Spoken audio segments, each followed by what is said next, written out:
Hello students, હું છું Savaliya sir અને મારી YouTube channel Savaliya sir chemistry ટ્રેનરમાં આપનું સ્વાગત છે. વિદ્યાર્થી મિત્રો, 12 સાયન્સ કેમિસ્ટ્રીનું ચેપ્ટર સવર્ગ સંયોજનો, જેના જેડબલઈ નીટના એમસીક્યુ સોલ્યુશનનો આ સેકન્ડ લેક્ચર છે. આ અગાઉ આપણે એમસીક્યુ સોલ્યુશનના ફર્સ્ટ લેક્ચરમાં પ્રાથમિક અને દ્વિતીયક સંયોજકતાને લગતા એમસીક્યુનો અભ્યાસ કરેલો, સંકીર્ણના આયનીકરણને લગતા એમસીક્યુનો પણ અભ્યાસ કરેલો છે. જ્યારે આ લેક્ચરની અંદર આપણે એ પ્રકારના એમસીક્યુનું થોડો ઘણો અભ્યાસ કરીશું. એ ઉપરાંત લિગેન્ડની પ્રબળતા, સંકીર્ણની સ્થાયીતા, સંકરણ અને ભૌમિતિક આકારને લગતા એમસીક્યુનો પણ આપણે અભ્યાસ કરીશું. આ લેક્ચરની અંદર જે પણ એમસીક્યુ સોલ્વ કરાવવામાં આવશે તેને ખાસ ધ્યાનથી સમજવા જરૂરી છે, કારણ કે આ પ્રકારના એમસીક્યુ ખાસ પૂછાય છે. તો શરૂ કરીએ. સૌથી પહેલો એમસીક્યુ આપ્યો છે, આપેલ પૈકી કયું કિલેટજન્ય લિગેન્ડ નથી?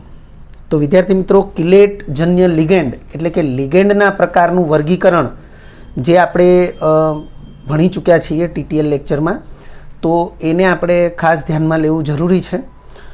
તો અહીં તમને 4 ઓપ્શન આપ્યા છે: EN, OX2-, PTN અને છેલ્લા ઓપ્શનમાં CO. તો ઉકેલ તરીકે વિકલ્પ ડી એને સાચો વિકલ્પ આપવામાં આવ્યો છે. વિદ્યાર્થી મિત્રો, જો તમે લિગેન્ડના પ્રકાર અને ઉદાહરણોથી સારી રીતે પરિચિત હો તો આવો એમસીક્યુ એ ખૂબ સરળ છે. તો આપણે લખ્યું છે EN, તો ઇથિલિન ડાયમાઇન એનું સામાન્ય નામ છે. IUPAC નામ માટે ઇથેન 1,2 ડાયમાઇનનો ઉપયોગ થશે, જેનું બંધારણ આપણે અહીંયા બતાવેલું છે, જેમાં 2 NH2 સમૂહના નાઇટ્રોજન એ ઇલેક્ટ્રોન યુગ્મનું પ્રદાન કરે છે, એટલે દ્વિદંતી લિગેન્ડ છે. તો આ કાર્બનિક દ્વિદંતી લિગેન્ડ છે, એટલે એ કિલેટજન્ય ગણાશે. એ જ રીતે જેને આપણે OX-2 વીજભારિત આયન ગણીએ છીએ, એ લિગેન્ડ વાસ્તવમાં C2O4 છે, જેને ઓક્ઝેલેટ આયન કહેવાય. એનું બંધારણ આ પ્રકારનું છે: બંને -1 વીજભારિત ઓક્સિજન પરમાણુ ઇલેક્ટ્રોન યુગ્મનું પ્રદાન કરશે, એટલે આ પણ કાર્બનિક પ્રકારનો દ્વિદંતી લિગેન્ડ છે, એટલે એ કિલેટજન્ય છે. IUPAC નામ માટે ઓક્ઝેલેટો શબ્દનો ઉપયોગ થાય છે નામ માટે. PTN, જેને પ્રોપિલિન ટ્રાયમાઇન કહેવાય છે, સામાન્ય નામ છે, જેનું બંધારણ આપણે અહીંયા બતાવેલું છે. તમે જોઈ શકો છો 3 નાઇટ્રોજન પરમાણુ 3 ઇલેક્ટ્રોન યુગ્મનું પ્રદાન કરશે, એટલે ત્રિદંતી લિગેન્ડ છે, અને એ પણ કાર્બનિક પ્રકારનો છે, એટલે ચક્રીય રચના બનાવશે, એટલે આપણે એને કિલેટજન્ય લિગેન્ડ જ કહીશું. IUPAC નામકરણ માટે પ્રોપેન 1,2,3 ટ્રાયમાઇન આ નામનો ઉપયોગ થાય છે. તો આ ત્રણેય લિગેન્ડ કાર્બનિક બહુદંતી લિગેન્ડ છે, તેથી તે કિલેટજન્ય છે. જ્યારે CO એટલે કાર્બોનિલ લિગેન્ડ, આમ તો આપણે એને કાર્બન મોનોક્સાઇડ તરીકે ઓળખીએ છીએ, પરંતુ એને IUPAC લિગેન્ડ તરીકે IUPAC નામ કાર્બોનિલ એવું કહેવાય છે, અને એ એક દંતી લિગેન્ડ છે, તેથી તે કિલેટજન્ય લિગેન્ડ નથી, કારણ કે કોઈ પણ એક દંતી લિગેન્ડ એ ક્યારેય કિલેટજન્ય હોતો નથી. ત્યારબાદ બીજા નંબરનો એમસીક્યુ છે, K2Cr2O7 કયા પ્રકારનું સંકીર્ણ છે? તો અહીં 4 વિકલ્પ આપ્યા છે: કિલેટ, એક કેન્દ્રીય, બહુકેન્દ્રીય અને મિશ્ર લિગેન્ડ. તો ઉકેલ તરીકે વિકલ્પ C એને સાચો ગણવામાં આવ્યો છે. આપણે વિકલ્પ C એ ઉકેલ તરીકે લખ્યો છે. અહીં મેં લખ્યું છે TTL3ની માહિતી મુજબ. વિદ્યાર્થી મિત્રો, આ TTL3 કોન્સેપ્ટ લેક્ચર નંબર 3 એની અંદર આપણે સંકીર્ણ સંયોજનોના પ્રકારનું વર્ગીકરણ આપ્યું છે, અને એમાં બહુકેન્દ્રીય સંકીર્ણ સંયોજનના ઉદાહરણમાં આપણે K2Cr2O7ની ચર્ચા કરેલી છે, એના બંધારણની પણ ચર્ચા કરેલી છે, અને ત્યાં આપણે એવી સ્પષ્ટતા કરેલી કે D અને F વિભાગના તત્વો એની અંદર K2Cr2O7 અને KMnO4 આ 2 સંકીર્ણ પદાર્થોના બંધારણ અને બનાવટ, એના ગુણધર્મો વિશેનો અભ્યાસ છે. ત્યાં પણ આપણને એના બંધારણ વિશે ખ્યાલ આવે છે. અહીં આપણે એના બંધારણની સ્પષ્ટતા કરી છે. K2Cr2O7, જેને વાસ્તવમાં K2 અને સંકીર્ણ ભાગ છે Cr2O7, અને એમાં જે સંકીર્ણ ભાગ છે એ Cr2O7-2 વીજભારિત છે. તો એનું બંધારણ આપણે અહીંયા બતાવેલું છે. આપણે અહીંયા ચોરસ કૌંસ બતાવવાને બદલે જમણી બાજુએ ઉપર આ પ્રમાણે ઊંધો L એટલે કે ચોરસ કૌંસનો એક ખૂણો બતાવી અને ઉપર આવી રીતે -2 વીજભાર દર્શાવી શકીએ છીએ. તમે જોઈ શકો છો કે આમાં ક્રોમિયમનો ઓક્સિડેશનાંક +6 છે, એટલે મેં અહીંયા +6 દર્શાવ્યો છે. કોઈપણ સંકીર્ણમાં કેન્દ્રસ્થ ધાતુ આયન કે ધાતુ પરમાણુ એનો ઓક્સિડેશનાંક શોધતા આવડવો જરૂરી છે. અને એ ઓક્સિડેશનાંક શોધતા તમને ત્યારે જ આવડશે જ્યારે તમે 11 સાયન્સનું રેડોક્સ ચેપ્ટર એમાં ઓક્સિડેશનાંક શોધવાના નિયમો સારી રીતે જાણતા હોય અને એની પ્રેક્ટિસ સારી રીતે કરેલી હોય. તો અહીંયા 2 ક્રોમિયમ પરમાણુઓ દર્શાવ્યા છે.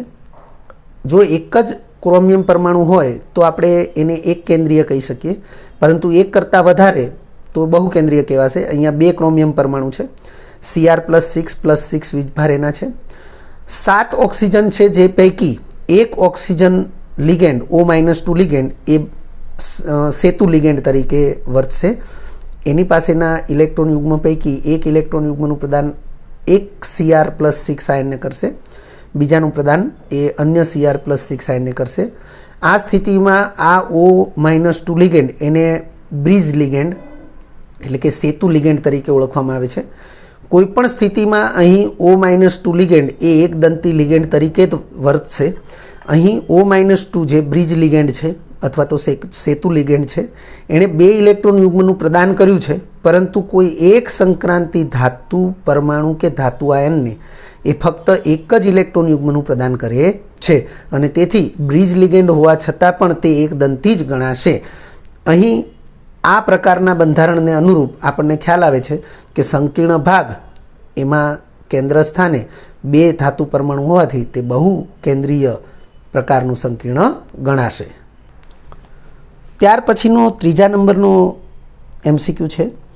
તમને એક સંકીર્ણનું સૂત્ર આપ્યું છે.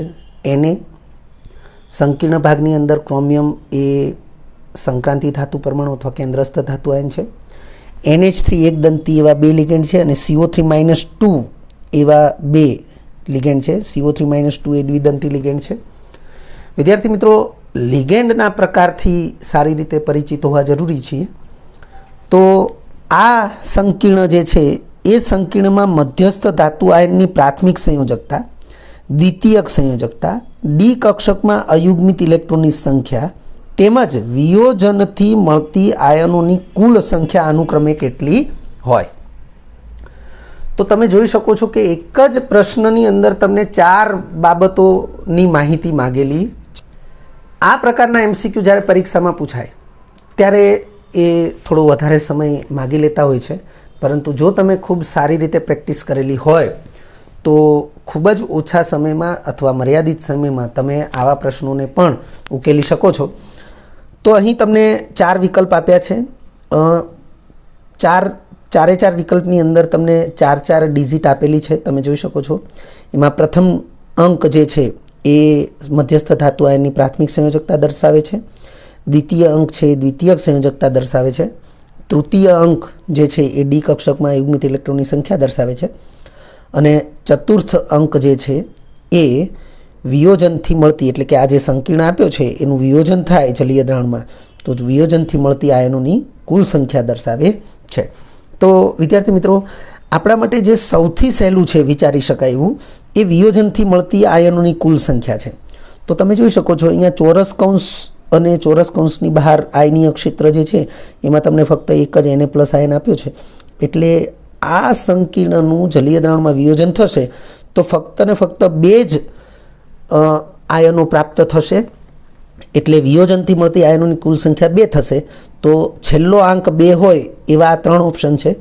આ ડી ઓપ્શન છે એને આપણે વિકલ્પ નિવારણની રીતે નિવારી શકીએ છીએ. પછી બીજા નંબરે આપણે જો સરળતાથી વિચારી શકીએ તો એ પ્રાથમિક સંયોજકતા છે. કારણ કે પ્રાથમિક સંયોજકતા એટલે મધ્યસ્થ અથવા કેન્દ્રસ્થ જે ધાતુ આયન છે એનો ઓક્સિડેશનાંક. તો અહીં આપણે એનો ઓક્સિડેશનાંક વિચારીએ તો ક્રોમિયમનો ઓક્સિડેશનાંક જે છે એ +3 થશે. તો +3 થતો હોય તો પ્રાથમિક સંયોજકતા જે પ્રથમ અંક છે એ પ્રાથમિક સંયોજકતા દર્શાવે છે. તો અહીં વિકલ્પ A અને વિકલ્પ C આ બંનેમાં પ્રથમ અંક 3 છે, અંતિમ અંક 2 તો છે જ, પરંતુ પ્રથમ અંક 3 છે એટલે વિકલ્પ નિવારણની રીતે આ વિકલ્પ B છે એને પણ આપણે નિવારી શકીએ છીએ. એટલે વિકલ્પ B અને વિકલ્પ D એ વિકલ્પ નિવારણની રીતે કેન્સલ થશે. તો A અને C પૈકી ઉકેલ તરીકે આપણને વિકલ્પ C એ સાચો વિકલ્પ આપેલો છે. તો એની જે સ્પષ્ટતા છે એ આ પ્રમાણે છે અહીં આપણે સૌથી પહેલાં તો જે સંકીર્ણ આપ્યું છે એનું વિયોજન આપણે અહીંયા જોયું કે એને પ્લસ એક આયન મળશે અને ચોરસ કૌંસ સંકીર્ણ ભાગ છે એ -1 વીજભારિત એક આયન મળશે, એટલે કુલ આયનોની સંખ્યા 2 થશે.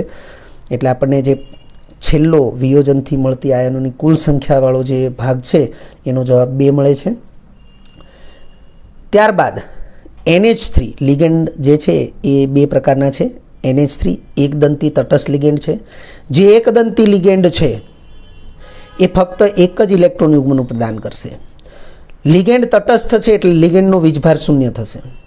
CO3 - 2 વીજભારિત લિગેન્ડ હોય છે, આપણે એ જાણતા હોવા જોઈએ. અહીંયા વીજભાર આપ્યો હશે નહીં, તો -2 વીજભારિત હોય એ આપણે જાણતા હોવા જોઈએ. તો CO3 - 2 એ દ્વિદંતી પ્રકારનો લિગેન્ડ છે એટલે 2 ઇલેક્ટ્રોન યુગ્મનું પ્રદાન કરશે અને એનો વીજભાર -2 છે એટલે -2 વીજભારિત લિગેન્ડ છે.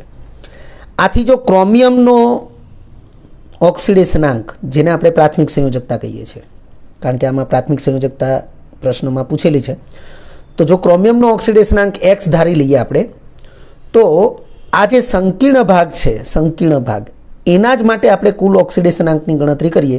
ક્રોમિયમ માટે ઓક્સિડેશનાંક x વત્તા 2 વખત NH3 માટે ઓક્સિડેશનાંક વિચારવો પડે વત્તા 2 વખત CO3 - 2 વીજભારિત લિગેન્ડ માટે ઓક્સિડેશનાંક વિચારવો પડે અને બધાનો સરવાળો એ -1 થશે, એટલે બરાબર કરીને -1 લખેલું છે. તો x પ્લસ NH3નો ઓક્સિડેશનાંક 0 છે એટલે 2 × 0 થશે વત્તા CO3 - 2નો ઓક્સિડેશનાંક -2 છે એટલે 2 × -2 થશે, બરાબર -1 તો છે જ. તો આ 0 થશે. x 2 × -2 એટલે -4 થશે. x - 4 બરાબર -1.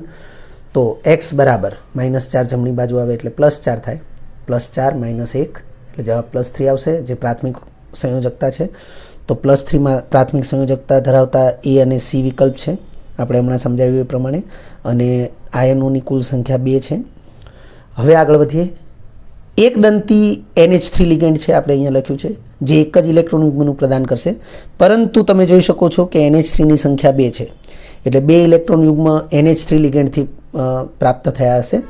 અને CO3 - 2 દ્વિદંતી લિગેન્ડ છે, પરંતુ તેની સંખ્યા પણ 2 છે, એટલે દ્વિદંતી લિગેન્ડની સંખ્યા 2 હોય તો CO3 - 2 દ્વિદંતી લિગેન્ડની સંખ્યા 2, તેથી કુલ ઇલેક્ટ્રોન યુગ્મ NH3ના 2 અને CO3 - 2ના સંખ્યા 2 છે અને દ્વિદંતી છે એટલે 2 × 2 4 થાય, એટલે 2 + 4 બરાબર 6 ઇલેક્ટ્રોન યુગ્મોનો સ્વીકાર થતો હોવાથી ક્રોમિયમનો સવર્ગાંક દ્વિતીયક સંયોજકતા, સવર્ગાંક એટલે દ્વિતીયક સંયોજકતા, એ 6 થશે, કારણ કે ક્રોમિયમ જે છે એણે 6 ઇલેક્ટ્રોન યુગ્મ સ્વીકાર્યા છે. ફરીથી વિચારી લઈએ. 2 એમોનિયા પાસેથી 2 ઇલેક્ટ્રોન યુગ્મ અને એક CO3 - 2 લિગેન્ડ છે એની પાસેથી 2 ઇલેક્ટ્રોન યુગ્મ સ્વીકારે, તો 2 CO3 - 2 લિગેન્ડ પાસેથી 4, એટલે એમ કુલ 6 ઇલેક્ટ્રોન યુગ્મનો સ્વીકાર કરે છે. જેટલા ઇલેક્ટ્રોન યુગ્મનો સ્વીકાર કરે એટલી એની દ્વિતીયક સંયોજકતા કહેવાય, અથવા એટલો એનો સવર્ગાંક કહેવાય. એટલે સવર્ગાંક 6 થશે. તો આપણે જોઈ શકીએ છીએ કે અહીંયા પણ સવર્ગાંક 6 આપ્યો છે, અહીંયા પણ સવર્ગાંક 6 આપ્યો છે. ત્યારબાદ આગળ વધીએ. તેમજ ઇલેક્ટ્રોન રચના, તો ક્રોમિયમ છે એનો પરમાણુ ક્રમાંક 24 છે એટલે એની ઇલેક્ટ્રોન રચના આ પ્રમાણે થશે. વિદ્યાર્થી મિત્રો, અહીં હું ફરીથી રિપીટ કરી દઉં છું. 3D શ્રેણીમાં ક્રોમિયમ અને કોપર એ બંનેની ઇલેક્ટ્રોન રચના છે એ અપવાદ ઇલેક્ટ્રોન રચના છે. અહીં 3D4 4s2 હોવું જોઈએ, પરંતુ 3D5 4s1 છે, જેની ચર્ચા આપણે અગાઉ અનેક વખત કરી ચૂક્યા છીએ. હવે અહીં ક્રોમિયમનો ઓક્સિડેશનાંક +3 છે, તો +3 થવા માટે 4sમાંથી 1 ઇલેક્ટ્રોન દૂર થશે અને 3Dમાંથી 2 ઇલેક્ટ્રોન દૂર થશે, એટલે 3D3 4s0 4p0 થશે. હવે 3D3 રહેશે તો ઇલેક્ટ્રોન રચનામાં આ પ્રમાણે 3 અયુગ્મિત ઇલેક્ટ્રોન તમને જોવા મળે છે, એટલે ડી કક્ષકમાં અયુગ્મિત ઇલેક્ટ્રોનની સંખ્યા 3 થશે. હવે ડી કક્ષકમાં અયુગ્મિત ઇલેક્ટ્રોનની સંખ્યા જે પૂછી છે 3, એ આપણને વિકલ્પ સીમાં જોવા મળે છે, જ્યારે અહીંયા 1 જ આપેલી છે, એટલે વિકલ્પ સી એ આપણે માટે સાચો વિકલ્પ રહેશે. વિદ્યાર્થી મિત્રો, અહીં આપણે એક સ્પષ્ટતા કરી દઈએ છીએ કે સવર્ગાંક 6 છે, તો તમે જોઈ શકો છો કે અહીંયા ડી પ્રકારની 2 કક્ષકો ખાલી છે, એસ પ્રકારની 1 અને પી પ્રકારની 3, એટલે D2sp3 પ્રકારનું સંકરણ થશે તો 6 ખાલી કક્ષકો મળશે, જેમાં 6 ઇલેક્ટ્રોન યુગ્મનો સ્વીકાર કરી અને આ પ્રકારનું આપણને સંકીર્ણ મળશે. બીજું કે એમોનિયા એટલે કે NH3 એ પ્રબળ લિગેન્ડ છે, એ ડી કક્ષકમાં ઇલેક્ટ્રોનની ફેરગોઠવણી કરાવી શકે છે, પરંતુ અહીંયા ડી કક્ષક ઓલરેડી ખાલી જ છે એટલે ઇલેક્ટ્રોનની ફેરગોઠવણીની જરૂરિયાત રહેતી નથી. આમ કોઈ પણ પ્રકારે અહીં આપેલા 4 જે પ્રશ્નો છે એ 4 પ્રશ્નો માટે વિકલ્પ સી ના અનુક્રમે મૂલ્યો જે આપ્યા છે એ જ વધારે યોગ્ય છે. ત્યારબાદ ચોથા નંબરનો MCQ છે, સૌથી વધુ સ્થિરતા કયા સંકીર્ણ આયનની છે? 4 ઓપ્શન તમને આપેલા છે અને તમે જોઈ શકો છો બધા જ ઓપ્શનમાં જે સંકીર્ણ આયન આપ્યો છે એનું કેન્દ્રસ્થ ધાતુ પરમાણુ નિકલ છે.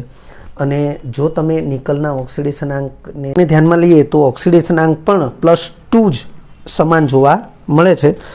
અહીં વિકલ્પ બી એને સાચો વિકલ્પ ગણવામાં આવ્યો છે.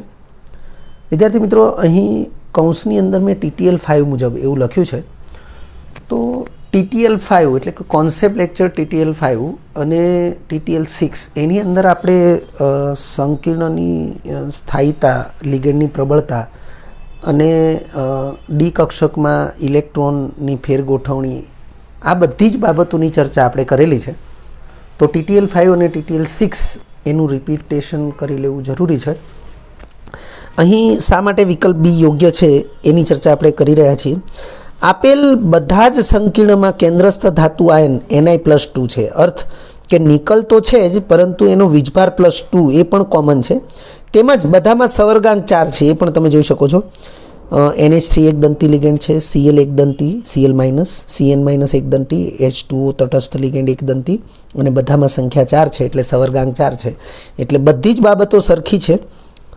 આથી સમાન પરિસ્થિતિ તમે જોઈ શકો છો, કેન્દ્રસ્થ ધાતુ નિકલ એ સમાન, ઓક્સિડેશન આંક +2 પણ સમાન, સવર્ગાંક 4 પણ સમાન. આથી સમાન પરિસ્થિતિમાં જેમ લિગેન્ડની પ્રબળતા વધુ તેમ સંકીર્ણની સ્થિરતા વધુ હોય છે. આ બાબતની સમજૂતી આપણે TTL5માં આપેલી છે. અને NiCl4 - અને NiCl4 આ બંનેને આપણે ઉદાહરણમાં લીધેલા છે, ત્યાં એ પણ તમે જોઈ શકો છો. અહીં આપેલ લિગેન્ડની પ્રબળતાનો સાપેક્ષ ક્રમ Cn- ની પ્રબળતા સૌથી વધારે, NH3ની પ્રબળતા એનાથી ઓછી, H2Oની પ્રબળતા એનાથી ઓછી, Cl- ની પ્રબળતા એનાથી પણ ઓછી. આથી આપેલ સંકીર્ણ આયનોની સ્થાયીતાનો સાપેક્ષ ક્રમ તો બી છે, એની સ્થાયીતા સૌથી વધારે આવશે કારણ કે Cn- લિગેન્ડ ધરાવે છે. પછી એનાથી ઓછી સ્થાયીતા વિકલ્પ એની અંદર જે સંકીર્ણ આપ્યો છે એની થશે.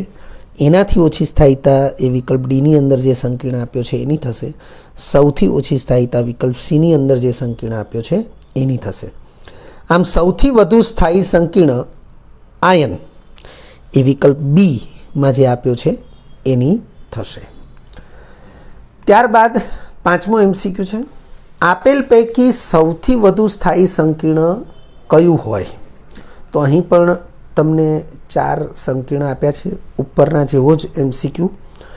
તમે જોઈ શકો છો કે 4 સંકીર્ણ છે એમાં કેન્દ્રસ્થ ધાતુ જુદી જુદી છે, ઉપરાંત લિગેન્ડના પ્રકાર પણ જુદા જુદા છે.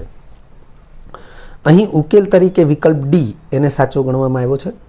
હવે જો તમે લિગેન્ડની સાપેક્ષ પ્રબળતાને જાણતા હોય તો અહીંયા સૌથી પહેલાં આપણે એને જ ધ્યાનમાં લઈશું. પરંતુ તેમ છતાં લિગેન્ડમાં કિલેટજન્ય લિગેન્ડ હોય તો એના દ્વારા જે સંકીર્ણ બને એની સ્થાયીતા એ સવિશેષ હોય છે, એનાથી આપણે પરિચિત છીએ. તો લખ્યું છે અહીં સંકીર્ણોમાંના લિગેન્ડની પ્રબળતાનો સાપેક્ષ ક્રમ. તો 4 અલગ અલગ લિગેન્ડ છે, એમાં En એ સૌથી પ્રબળ લિગેન્ડ છે, ત્યાર પછી NH3 આવે છે, ત્યાર પછી EDTA-4 વીજભારિત હોય છે, એ આપણે જાણીએ છીએ, અને C2O4 -2 વીજભારિત હોય છે, ઓક્ઝેલેટો આયન. તો આ પ્રમાણે લિગેન્ડની પ્રબળતા હોય છે. તો હવે એને અનુલક્ષીને જો આપણે વિચારીએ તો En એટલે કે ઇથિલિન ડાયમાઇન ધરાવતો જે સંકીર્ણ છે એની સ્થાયીતા વધુ હોવી જોઈએ. પરંતુ અહીં આપણે એની સ્પષ્ટતા આ પ્રમાણે કરેલી છે. પરંતુ EDTA-4 એટલે ઇથિલિન ડાયમાઇન ટેટ્રા એસિટેટ -4 એનો વીજભાર છે. આ ષટદંતી કિલેટજન્ય લિગેન્ડ છે. તો વિદ્યાર્થી મિત્રો, આ જે લિગેન્ડ છે એક જ લિગેન્ડ એ 6 સંવર્ગ સ્થળ નિર્દેશ ધરાવે છે, એટલે કે એક જ લિગેન્ડ દ્વારા 6 ઇલેક્ટ્રોન યુગ્મનું પ્રદાન એ નિકલ ધાતુ પરમાણુને થાય છે. એટલે એક જ લિગેન્ડ જ્યારે મહત્તમ સંખ્યાના સંવર્ગ સહસંયોજક બંધ બનાવે ત્યારે સંકીર્ણની સ્થિરતા એ સૌથી વધુ હોય છે. એટલે લખ્યું છે જે EN અને C2O4 આ બંને પણ કિલેટજન્ય લિગેન્ડ તો છે જ, પરંતુ EN છે એ પણ દ્વિદંતી છે અને C2O4 છે -2 વીજભારિત એ પણ દ્વિદંતી લિગેન્ડ છે. તો આ બંને દ્વિદંતી કિલેટજન્ય લિગેન્ડની સાપેક્ષે કેન્દ્રસ્થ ધાતુ આયન સાથે વધુ સંખ્યાના સંવર્ગ સહસંયોજક બંધ બનાવતું હોવાથી સાપેક્ષમાં સૌથી વધુ સ્થાયી સંકીર્ણ આપશે.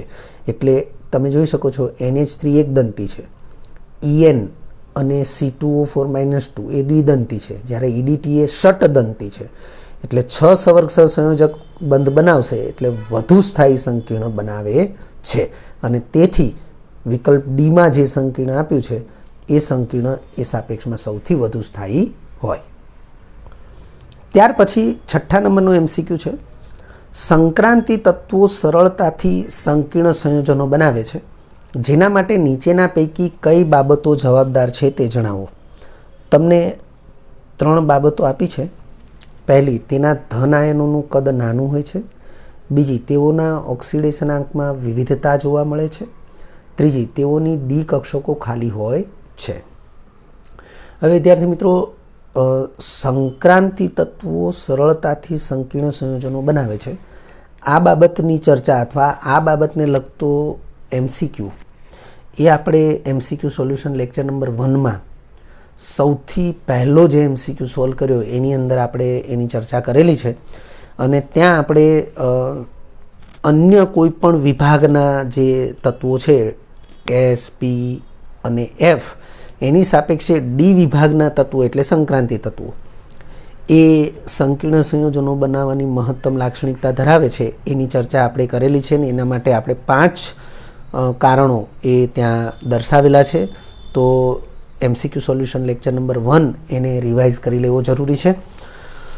તો અહીં વિકલ્પ તરીકે 4 વિકલ્પ જે આપ્યા છે એમાં પહેલો વિકલ્પ છે કે ફક્ત કારણ તરીકે 3જા નંબરનું જે વિધાન છે એ જ યોગ્ય છે, ફક્ત 2જા નંબરનું વિધાન જ યોગ્ય છે, પહેલા અને 3જા નંબરનું વિધાન યોગ્ય છે, અને ડીમાં આપેલ 3 વિધાન યોગ્ય છે. તો અહીં છે કઈ બાબત જવાબદાર છે, તો ઉકેલ તરીકે વિકલ્પ ડી એટલે કે આપેલ 3 બાબતો એ સંક્રાંતિ તત્વો સરળતાથી સંકીર્ણ સંયોજનો બનાવે તેના માટે જવાબદાર છે.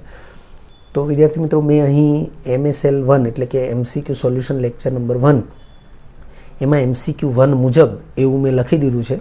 એટલે સવિશેષ ચર્ચા માટે તમારે MCQ સોલ્યુશન લેક્ચર નંબર 1 એમાં જે પ્રથમ MCQ છે એને અભ્યાસ કરી લેવો જરૂરી છે. ત્યાર પછી 7મા નંબરનો MCQ છે, 3D6 ઇલેક્ટ્રોન રચના ધરાવતા +2 વીજભારિત ધાતુ આયનનો સંવર્ગાંક 6 હોય તેમજ તે બધા જ એકદંતી પ્રબળ લિગેન્ડ સાથે જોડાય તો નીચેના પૈકી કયું સંકરણ શક્ય હોય. આમ જોઈએ તો ખૂબ સરળ MCQ છે, બધી જ શરતો આપી દીધી છે અને 4 વિકલ્પ તમને આપ્યા છે, sp3d2, d2sp3, dsp2 અને sp3. વિદ્યાર્થી મિત્રો, અહીંયા સંવર્ગાંક 6 લખ્યું છે અને જે 4 વિકલ્પ આપ્યા છે એ પૈકી પ્રથમ સંકરણથી 6 સંકૃત કક્ષકો મળશે. બીજા પ્રકારનું જે સંકરણ છે એમાં પણ 6 સંકૃત કક્ષકો મળશે. આપણે જે કક્ષકોના ઘાતાંક છે એનો સરવાળો જ વિચારવાનો, જેમ કે એસનો ઘાતાંક નથી આપ્યો, કંઈ નહીં તો 1 ગણી શકાય. તો 1 + 3 + 2 એટલે 6 થશે. અહીંયા 2 + 1 + 3 એટલે 6 થશે. અહીંયા ડીની ઘાત 1, એસની ઘાત 1, તો 1 + 1 + 2 એટલે 4 થશે. એસની ઘાત 1, 1 + 3 એટલે 4 થશે. ટૂંકમાં સી અને ડીમાં જે સંકરણ આપ્યા છે એનાથી 4 સંકૃત કક્ષકો મળશે, જ્યારે સંવર્ગાંક 6 હોવાથી 6 સંકૃત કક્ષકોની જરૂર પડશે. તેથી સી અને ડી વિકલ્પ નિવારણની રીતે દૂર થઈ જશે. એ અને બી પૈકી ગમે તે એક હોઈ શકે, તો ઉકેલ તરીકે વિકલ્પ બી આપવામાં આવ્યો છે. હવે વિદ્યાર્થી મિત્રો, તમે જોઈ શકો છો કે sp3d2 લખ્યું હોય તો p પછીની ડી કક્ષક છે, અને d2sp3 લખ્યું હોય તો s પહેલાની ડી કક્ષક છે. હવે જો એસ પહેલાંની ડી કક્ષક હોય, સંકળમાં ભાગ લેતી હોય, તો એનો મતલબ કે ડી કક્ષકમાં ઇલેક્ટ્રોનની ફેરગોઠવણી થઈ હોય અને ખાલી થયેલી ડી કક્ષકોએ સંકળમાં ભાગ લીધો હોય. હવે ડી કક્ષકમાં ઇલેક્ટ્રોનની ફેરગોઠવણી ક્યારે શક્ય બને? જ્યારે પ્રબળ લિગેન્ડ હોય. તો અહીંયા પ્રબળ લિગેન્ડનો ઉલ્લેખ છે જ કે બધા જ એકદંતી પ્રબળ લિગેન્ડ છે. બધા શું? ઓછામાં ઓછું એક પ્રબળ લિગેન્ડ હશે તો પણ ડી કક્ષકમાં ઇલેક્ટ્રોનની ફેરગોઠવણી થશે. આપણે યાદ રાખીશું. અહીંયા તો બધા જ એકદંતી પ્રબળ લિગેન્ડ આપ્યા છે. બધાને બદલે જો ઓછામાં ઓછો એક પ્રબળ લિગેન્ડ હશે તો પણ ડી કક્ષકમાં ઇલેક્ટ્રોનની ફેરગોઠવણી થશે. એટલે આ બે વિકલ્પ પૈકી વિકલ્પ બી છે એ જ સાચો વિકલ્પ રહેશે. આપણે અહીંયા ઉકેલમાં લખ્યું જ છે કે અહીં સવર્ગાંક 6 હોવાથી 6 સંકૃત કક્ષકો હોય. વિકલ્પ સી અને ડીમાં તો 4 4 જ થાય છે એટલે એ કેન્સલ થશે. આથી sp3d2 અથવા d2 sp3 પૈકી ગમે તે એક સંકરણ શક્ય બને. પરંતુ પ્રબળ લિગેન્ડ હોવાથી, હવે પ્રબળ લિગેન્ડ છે એટલે એસ કક્ષક પહેલાંની ડી કક્ષક સંકળમાં ભાગ લેશે. હવે એસ કક્ષક પહેલાંની ડી કક્ષક અહીંયા નથી આપી, અહીંયા આપી છે, ભાગ લેશે. આથી d2 sp3 સંકરણ જ શક્ય છે અને તેથી વિકલ્પ બી એ સાચો વિકલ્પ છે. તેમ છતાં આપણે અહીંયા થોડી વધારે આગળ માહિતી આપી છે કે જે ધાતુ આયનની વાત થઈ છે +2 વીજભારિત છે એટલે M2 પ્લસ આયન લઈ લીધું છે આપણે ધાતુ આયન. અને એની ઇલેક્ટ્રોન રચના તો આર્ગન કમ્પ્લીટ 3d6, કારણ કે 3dમાં 6 ઇલેક્ટ્રોન છે તો આર્ગન કમ્પ્લીટ જ થશે, એ સિવાય બીજું કોઈ શક્યતા નથી. 4s ખાલી થશે કારણ કે 2 ઇલેક્ટ્રોન દૂર થશે તો જ +2 વીજભારિત થશે. એટલે 4sના 2 ઇલેક્ટ્રોન દૂર થયા હોય, કારણ કે 3d શ્રેણીના તત્વો હોય તો 4sમાં 2 ઇલેક્ટ્રોન હોય. અને 4p 0 એ આપણે જાણ ખાતર લખીએ છીએ, જરૂર છે એટલે. હવે અહીંયા પ્રબળ લિગેન્ડની વાત છે. પ્રબળ લિગેન્ડ હોવાથી 3d કક્ષકમાં ઇલેક્ટ્રોનની ફેરગોઠવણી થશે. તો આ ઇલેક્ટ્રોન જે છે એ અહીંયા ફેરગોઠવણીથી યુગ્મિત થઈ જશે. ડીની 2 કક્ષકો ખાલી થશે, એસની 1 કક્ષક ખાલી જ છે અને 4pની 3 કક્ષકો છે એટલે d2, એસની 1, pની 3 એટલે d2 sp3 સંકરણ શક્ય બને. એટલે એ પ્રમાણે પણ વિકલ્પ બી એ જ સાચો રહેશે. ત્યાર પછી 8મા નંબરનો MCQ, NiCl4-2 વીજભારિત સંકીર્ણ આયનની ચુંબકીય ચાક માત્રાનું સૈદ્ધાંતિક મૂલ્ય કેટલા બોર મેગ્નેટોન હોય? તમને 4 વિકલ્પ આપ્યા છે A, B, C અને D, જેમાં અનુક્રમે 1.73, 2.83, 3.87 અને 4.90 મૂલ્યો આપેલા છે. ઉકેલ તરીકે વિકલ્પ બી એને સાચો ગણવામાં આવ્યો છે. તો વિદ્યાર્થી મિત્રો એની સ્પષ્ટતા પણ અહીં કરેલી છે. અહીં મધ્યસ્થ ધાતુ નિકલ એનો ઓક્સિડેશનાંક +2 થશે. તમે ઓક્સિડેશનાંક શોધશો તો તમને ખ્યાલ આવશે કે એનાનો ઓક્સિડેશનાંક +2 છે. નિકલ જેનો પરમાણુ ક્રમાંક 28 છે એટલે ઇલેક્ટ્રોન રચના argon complete 3d8 4s2 4p 0 થશે. પરંતુ +2 ઓક્સિડેશનાંક માટે 4sના 2 ઇલેક્ટ્રોન દૂર થશે એટલે Ni+2 જેની ઇલેક્ટ્રોન રચના argon complete 3d8 4s 0 4p 0 થશે. જેને ચિતારની રીતે દર્શાવીએ તો આવું થશે. 8 ઇલેક્ટ્રોન હુંડના નિયમ પ્રમાણે ગોઠવાશે. પહેલાં 1 ઇલેક્ટ્રોન ગોઠવાશે. 6ઠ્ઠો 7મો અને 8મો ઇલેક્ટ્રોન એ યુગ્મન કરશે. તો તમે જોઈ શકો છો 2 અયુગ્મિત ઇલેક્ટ્રોન છે. હવે અહીંયા Cl- આયન જે છે એ નિર્બળ લિગેન્ડ છે તો આપણે લખ્યું છે, પરંતુ Cl- નિર્બળ લિગેન્ડ હોવાથી 3d કક્ષકમાં ઇલેક્ટ્રોનની ફેરગોઠવણી થશે નહીં. એટલે જે સ્થિતિ 3d કક્ષકની છે 2 અયુગ્મિત ઇલેક્ટ્રોન એઝ ઇટ ઇઝ રહેશે. સવર્ગાંક 4 છે તો સવર્ગાંક 4 માટે 4sની 1 અને 4pની 3 એમ sp3 સંકરણ થશે. એટલે લખ્યું છે આથી સવર્ગાંક 4 માટે અહીં sp3 સંકરણ થશે, જેથી ચતુષ્ફલકી આકાર ધરાવતો સંકીર્ણ આયન NiCl4 બનશે. હવે જો આવું થશે તો ડી કક્ષકમાં 2 ઇલેક્ટ્રોન એઝ ઇટ ઇઝ રહેશે અયુગ્મિત. આ સ્થિતિમાં 3d કક્ષકમાં 2 અયુગ્મિત ઇલેક્ટ્રોન હોવાથી ચુંબકીય ચાક માત્રા μ √n(n+2) આ સૂત્રથી આપણે પરિચિત છીએ. ડી અને એફ વિભાગના તત્વો જે ચેપ્ટર છે એની અંદર પણ આપણે આ સૂત્રથી પરિચિત થયા છીએ. અને n છે એ ડી કક્ષકમાં અયુગ્મિત ઇલેક્ટ્રોનની સંખ્યા દર્શાવે છે. તો ડી કક્ષકમાં અયુગ્મિત ઇલેક્ટ્રોનની સંખ્યા 2 છે એટલે n = 2. તમે અહીંયા 2 એપ્લાય કરશો તો 2 + 2 4 × 2 એટલે 8. તો વર્ગમૂળમાં 8 જેનું મૂલ્ય આપણને 2.83 મળશે. એટલે 2.83 બોર મેગ્નેટોન એ ચુંબકીય ચાક માત્રા થશે. ત્યારબાદ 9મા નંબરનો MCQ છે, સંકીર્ણને અનુરૂપ સંકરણ દર્શાવતી કઈ જોડ યોગ્ય નથી? તો અહીંયા તમને સંકીર્ણ આયન અથવા સંકીર્ણ સંયોજન આપેલું છે અને સામે તમને એના લગતું સંકરણ આપેલું છે. 4 વિકલ્પ એ જ પ્રકારે આપેલા છે. તો NiCO4 ચોરસ કૌંસ કોઈ વીજભારની એટલે તટસ્થ સંકીર્ણ જેનું સંકરણ sp3 આપેલું છે. NiCN4 જેનું સંકરણ DsP2 આપેલું છે. CuNH3 ચોરસ કૌંસની બહાર +2 વીજભારક એનું સંકરણ sp2 આપેલું છે. FeCN6 જેનું સંકરણ D2sp3 આપેલું છે. ઉકેલ તરીકે વિકલ્પ C કે વિકલ્પ Cમાં જે તમને સંકીર્ણ આયન આપ્યો છે અથવા સંકીર્ણ પદાર્થ આપ્યો છે અને સામે એને જે અનુરૂપ સંકરણ આપ્યું છે એ યોગ્ય નથી એવું અહીંયા સ્પષ્ટ કરેલું છે. તો ખૂબ સરળ છે આને જાણવું અથવા સમજવું, કારણ કે તમને જે સંકીર્ણ આયન આપ્યો છે એમાં NH3 એકદંતી લિગેન્ડ છે અને એની સંખ્યા 4 છે એટલે સવર્ગાંક 4 થશે અને સવર્ગાંક 4 હોવા માટે સંકૃત કક્ષકોની સંખ્યા 4 થવી જોઈએ, પરંતુ અહીંયા તમને sp2 સંકરણ આપ્યું છે જેમાં સંકૃત કક્ષકોની સંખ્યા 3 થાય છે એટલે યોગ્ય જોડ નથી. તો આપણે લખ્યું છે આ સંકીર્ણમાં મધ્યસ્થ ધાતુ આયન Cu2+ સાથે 4 એકદંતી NH3 લિગેન્ડ જોડાયેલા છે.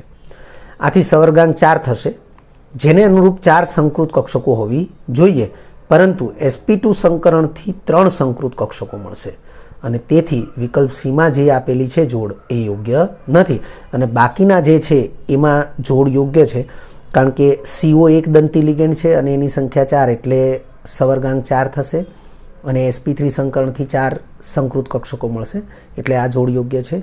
એવી રીતે CN- પણ એકદંતી લિગેન્ડ છે અને એની સંખ્યા 4 છે એટલે સવર્ગાંક 4 થશે. અહીંયા DsP2 સંકરણ છે.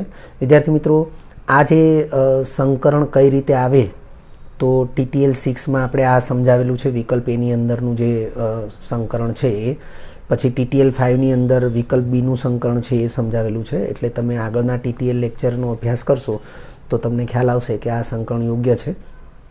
અહીંયા પણ તમે જોઈ શકો છો D પ્રકારની 1, S પ્રકારની 1 ને P પ્રકારની 2 એટલે 4 સંકૃત કક્ષકો થશે. એવી રીતે આની અંદર પણ તમે જોઈ શકો છો કે Feનો ઓક્સિડેશનાંક +2 છે અને એ સ્થિતિમાં પ્રબળ લિગેન્ડ હાજર હોવાથી D કક્ષકમાં ઇલેક્ટ્રોનની ફેરગોઠવણી થઈ અને 2 D કક્ષકો જે ખાલી થશે એ સંકળમાં ભાગ લેશે અને કુલ સંકૃત કક્ષકોની સંખ્યા 6 મળે છે. D પ્રકારની 2, S પ્રકારની 1 અને P પ્રકારની 3 એટલે ટોટલ થશે 6 અને અહીંયા સવર્ગાંક પણ 6 છે એટલે અહીંયા પણ સંકરણ અને સંકીર્ણની જોડ યોગ્ય છે. ફક્ત વિકલ્પ Cમાં સંકીર્ણ અને સંકરણની જોડ યોગ્ય નથી. ત્યાર પછી 10મા નંબરનો MCQ છે, નીચેના પૈકી કયા સંકીર્ણની ભૌમિતિક રચના સમતલીય સમચોરસ છે? તમને 4 વિકલ્પ આપ્યા છે. 4 વિકલ્પની અંદર જે સંકીર્ણ સંયોજનો આપ્યા છે તે પૈકી ઉકેલ તરીકે વિકલ્પ D કે જેનો ભૌમિતિક આકાર એ સમતલીય સમચોરસ છે એવું અહીં દર્શાવેલું છે.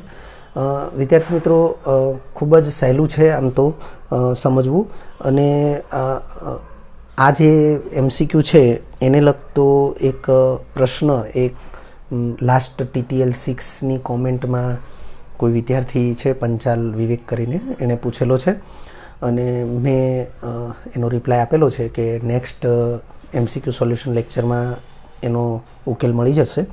તો આ એનો જ ઉકેલ કહી શકાય.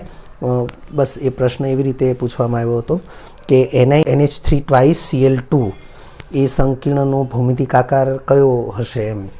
તો એ જ બાબતને લઈને અહીંયા MCQની અંદર પણ એને સમજી શકાય છે. તો આગળ વધીએ કે અહીં કેન્દ્રસ્થ ધાતુ નિકલ જે ઉકેલ તરીકે વિકલ્પ D આપેલો છે તો આપણે ફક્ત એની જ ચર્ચા કરીએ છીએ. પછી ત્યાર પછી આપણે આ બાકીના 3 જે છે એની ચર્ચા આપણે કરીશું. અહીં કેન્દ્રસ્થ ધાતુ નિકલ છે અને એનો ઓક્સિડેશનાંક +2 છે. વિદ્યાર્થી મિત્રો, ઓક્સિડેશનાંક +2 છે એ હવે તમને શોધતા આવડવું જોઈએ. હું અહીંયા ડાયરેક્ટ લખું છું. તો Ni+2 નિકલનો પરમાણુ ક્રમાંક 28 છે અને +2 માટે જો એની ઇલેક્ટ્રોન રચનાને વિચારીએ તો 4s ના 2 ઇલેક્ટ્રોન દૂર થશે તો જ એની ઇલેક્ટ્રોન રચના એટલે કે ni +2ની ઇલેક્ટ્રોન રચના એ argon complete 3d8 4s0 4p0 થશે. આપણે અહીં આ લેક્ચરમાં જ MCQ નંબર 8 એમાં આપણે જોયેલું જ છે નિકલ તટસ્થ નિકલની ઇલેક્ટ્રોન રચના 3d8 4s2 4p0 છે, પરંતુ ni +2 થવા માટે 4sના 2 ઇલેક્ટ્રોન દૂર થશે એટલે argon complete 3d8 4s0 4p0 થશે. તો એને ડાયરેક્ટ આપણે લઈ લીધેલી છે અહીંયા. તો તમે જોઈ શકો છો આ પ્રમાણેના ઇલેક્ટ્રોન ગોઠવણી હશે. પરંતુ અહીં પ્રબળ લિગેન્ડ છે. તમે જોઈ શકો છો 2 પ્રકારના લિગેન્ડ છે, NH3 અને Cl-. Cl- નિર્બળ છે પણ NH3 પ્રબળ છે. જો એવા કોઈ પણ પ્રબળ લિગેન્ડની હાજરી હોય, એ ઓછામાં ઓછો એક હશે તો પણ એ ડી કક્ષકમાં ઇલેક્ટ્રોનની ફેરગોઠવણી કરાવશે એટલે લખ્યું છે. પરંતુ અહીં પ્રબળ લિગેન્ડ NH3ની હાજરીને લીધે 3D કક્ષકમાં ઇલેક્ટ્રોનની ફેરગોઠવણી થશે. હવે જો ફેરગોઠવણી થાય તો આ ઇલેક્ટ્રોન અહીંયા આવશે એટલે યુગ્મન થઈ જશે અને એ સ્થિતિમાં 3D કક્ષક ખાલી થશે. તો આ સ્થિતિમાં ni +2ની ઇલેક્ટ્રોન રચના જે છે એ આ પ્રમાણેની થશે. 3d8 એઝ ઇટ ઇઝ રહેશે પણ ડી કક્ષક ખાલી થશે. હવે અહીંયા સવર્ગાંક તમે જોઈ શકો છો, એમોનિયાના 2 લિગેન્ડ અને Cl- ના 2 એટલે ટોટલ 4 લિગેન્ડ જે છે એ એકદંતી જ છે એટલે 4 ઇલેક્ટ્રોન યુગ્મનું પ્રદાન થાય એટલે સવર્ગાંક 4 થશે. તો સવર્ગાંક 4 માટે 4 ખાલી કક્ષકોનો ઉપયોગ થશે. તો ડી પ્રકારની 1, S પ્રકારની 1, P પ્રકારની 2 એટલે DsP2 સંકરણ થશે. અને આપણે TTL5ની અંદર એક કોષ્ટક આપ્યું જ છે. એ કોષ્ટકની અંદર જે પ્રકારના સંકરણ થશે એને અનુરૂપ ભૌમિતિક આકાર કયો હશે એની પણ આપણે માહિતી એ કોષ્ટકમાં આપેલી છે. તો અહીંયા લખ્યું છે આથી સવર્ગાંક 4 માટે DsP2 સંકરણ થશે જેથી સમતલીય ચોરસ આકાર ભૌમિતિક રચના નો સંકીર્ણ NiNH3 2Cl2 બનશે.